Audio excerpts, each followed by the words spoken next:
Hey guys, welcome back to the city of Ember. This story is really picking up now. When we left off, Lena had discovered a note. It was full of holes because Poppy had gotten to it first. So it brings us to chapter 8. She's told a couple of people, but nobody really seems that interested in this. But you know who will be interested, and that's Dune. All right, let's turn to page 113, chapter 8, Explorations. Dune had taken to wandering the Pipeworks alone. He would go to his assigned tunnel and do his job quickly. Once you got good at using your wrenches and brushes and tubes of glue, it wasn't hard. Most of the workers did their jobs quickly and then gathered in little groups to play cards or to have salamander, those are lizards, salamander races, or just talk and sleep. But Dune didn't care about any of that. If he was going to be stuck in the Pipeworks, he would at least not waste the time that he had. Since the long blackout, everything seemed more urgent than ever. If something is urgent, it means that time is of the essence. Urgent means that you must do or act quickly. Whenever the lights flickered, he was afraid the ancient generator might be shuddering to a permanent halt, stopping forever. So while the others lounged around, he headed out towards the edges of the Pipeworks to see what he could see. Pay attention, his father had said, and that's what he did. He followed his map when he could, but in some places the map was unclear. There were even tunnels that didn't show up on the map at all. To keep from getting lost, he dropped a trail of things as he walked. Washers, bolts, pieces of wire. And then he picked them up on his way back. His father had been at least a little bit right. There were interesting things in the Pipeworks if you paid attention. Already he had found 3 new crawling creatures, a black beetle the size of a pinhead, a moth with furry wings, and best of all, a creature with a soft, shiny body and a small, spiral-patterned shell on its back. What do you think that is? All right, it has a small, like a slimy body and a small spiral patterned shell on its back. I think you're right. I think it is a snail. Just after he found this one, while he was sitting on the floor watching in fascination as the creature crept up his arm, a couple of workers came by and saw him, and they burst into laughter. "It's Bug Boy," one of them said. "He's collecting bugs for his lunch." Enraged, Dune jumped up and shouted at them. His sudden motion made the creature fall off his arm to the ground, and Dune felt a crunch beneath his foot. Oh my goodness. The laughing workers didn't notice. They tossed a few more taunts at him and then walked on, but Dune knew instantly what he had done. He lifted his foot and looked at the squashed mess underneath. Unintended consequences, he thought miserably. He was angry at his anger, the way that it surged up and took over. He picked the bits of shell and goo off the sole of his boot and thought, "I'm sorry. I didn't mean to hurt you." In the days that followed, Dune went farther and farther into the Pipeworks, holding on to the hope that he might find something not only interesting, but important. But what he found didn't seem important at all. Once he came upon an old pair of pliers that someone had dropped and left behind. Twice he found a coin. He discovered a supply closet that appeared to have been completely forgotten, but all it held were some boxes of plugs and washers and a rusty box containing shriveled bits of what must once have been someone's lunch. He found another supply closet at the far south end of the Pipeworks. At least he assumed that's what it was. It was at the end of the tunnel with a rope strung across it. A sign hanging from the rope said, "Caved in, no entry." Dune entered anyway, ducking under the rope, He found no sign of a cave-in, but there were no lights. He groped his way forward for 20 steps or so, and there the tunnel ended in a securely locked door. He couldn't see it, but he felt it. He retraced his steps, ducked back underneath the rope again, and walked on. A short distance away, he found a hatch in the ceiling of the tunnel, a square wooden panel that must lead, he thought, up into the storerooms. If he had something to stand on, he could have reached it and tried to open it, but it was about a foot above his upstretched hand. Probably it was locked anyhow. He wondered if the builders had used openings like this one during the construction of the city to get more easily from one place to another. On days when his job was near the main tunnel, he sometimes walked along the river after he'd finished working. He stayed away from the east end where the generator was. He didn't want to think about the generator. Instead, he went the other way, toward the place where the river rushed out of the Pipeworks. The path grew less level at this end, less smooth. The river here was bordered with clumps of wrinkled rock that seemed to grow out of the ground like fungus. Dune liked to sit on these clumps, running his fingers along the strange creases and crevices that must have been carved somehow by running or dripping water. What do we call that when a rock is carved or creased by running water? Or wind, or sand. Erosion. You're exactly right. Erosion had caused these crevices. In some places, there were grooves that looked almost like writing. But as for things of importance, Dune found none. It seemed that the Pipeworks was no use, after all, to a person who wanted to save the city. The generator was hopeless. He would never understand electricity.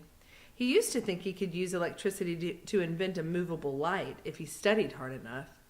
He took apart light bulbs. He took apart the electrical outlets on the wall to see how the wires inside wound together, and in this process got a painful vibrating jolt all the way through his body. Got electrocuted. But when he tried to wind wires of his own together in exactly the same way, nothing happened. It was what came through the wires that made the light, he finally understood, and he had no idea what that was. Now he could see only two courses of action.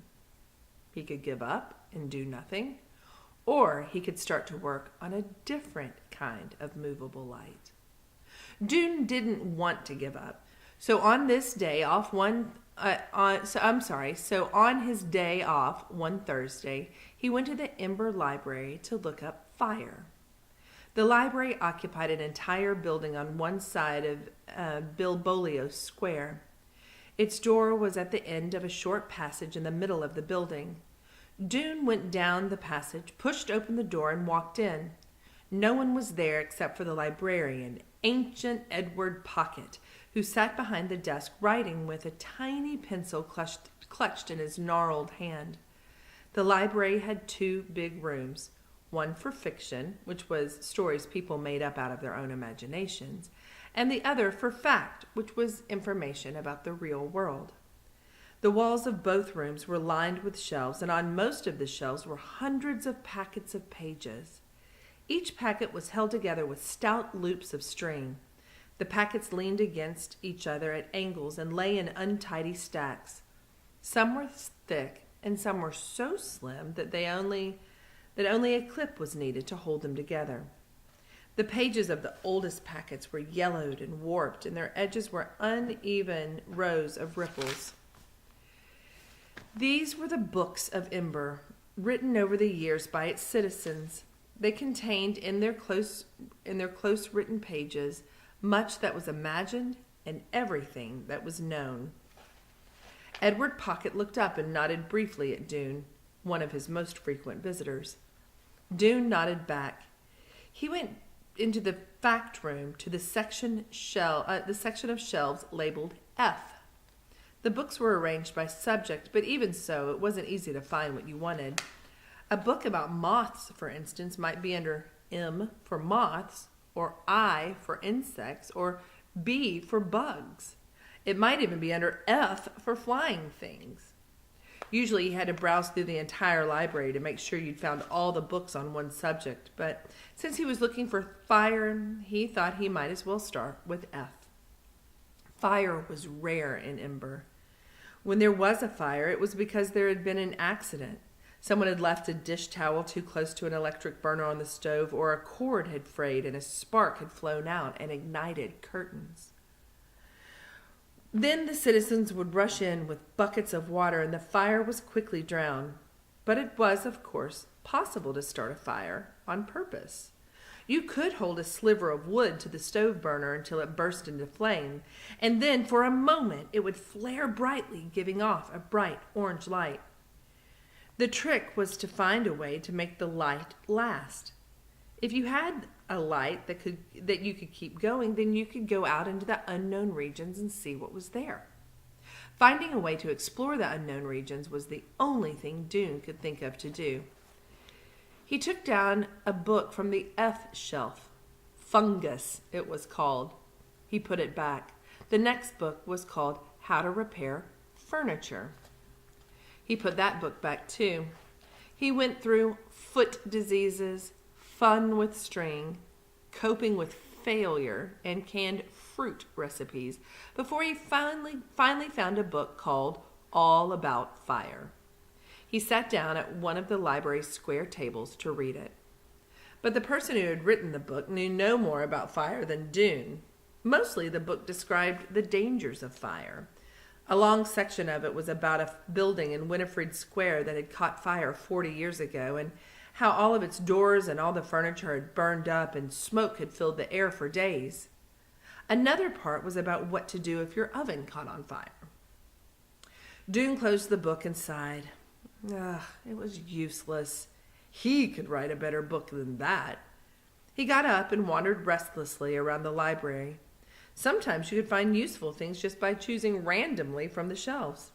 He had done this many times, just reached out and grabbed something, in the hope that by accident he might come upon the very piece of information he needed. It would be something that another person had written down without understanding its significance, just a sentence or two that would be like a flash of light in Dune's mind, fitting together with things that he already knew to make a solution to everything. Although he had found something interesting in these searches, he had never found anything important. Today was no different. He did come across a collection called Mysterious Words from the Past, which he read for a while. It was about words and phrases so old that its meanings had been forgotten. He read a few pages. Heavens above. This word indicates surprise. What heavens means is unclear. It might be another word for floodlight. So they don't know anything about heavens. I don't mean like heaven, a religious heaven, but we refer to the sky and the clouds and space as the heavens. Heavens above. They don't know what that is. That's interesting. Look at another phrase. Hogwash. Well, that's hogwash. Hogwash means nonsense, though no one knows what a hog is or why one would wash it.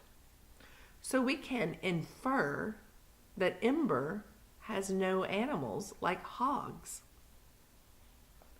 Batting 1,000. Now we say that's a baseball term. It indicates great success.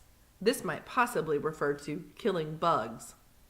Apparently they don't know what baseball is down there either. All in the same boat. Now we've said this before. If we're all in the same boat, it means we're in it together. Not literally in a boat, but we're going in the same direction. We're on a team. We are a family, for instance. All in the same boat means all in the same predicament or situation. The meaning of boat is unknown. So they don't know what a boat is either. So they don't know about the sky and space. They don't know about heavens.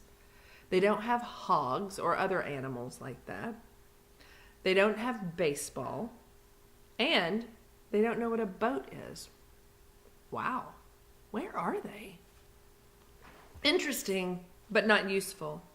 He put the book back on the shelf and was about to leave when the door of the library opened and Lena Mayfleet came in. That, my friends, is the end of chapter 8. And just as someone who has read this book before, I feel like I should tell you this. This story is about to take off. Don't skip chapter 9. Don't skip any of the chapters because everything is just about to happen. All right, guys. Happy reading and thanks for tuning in.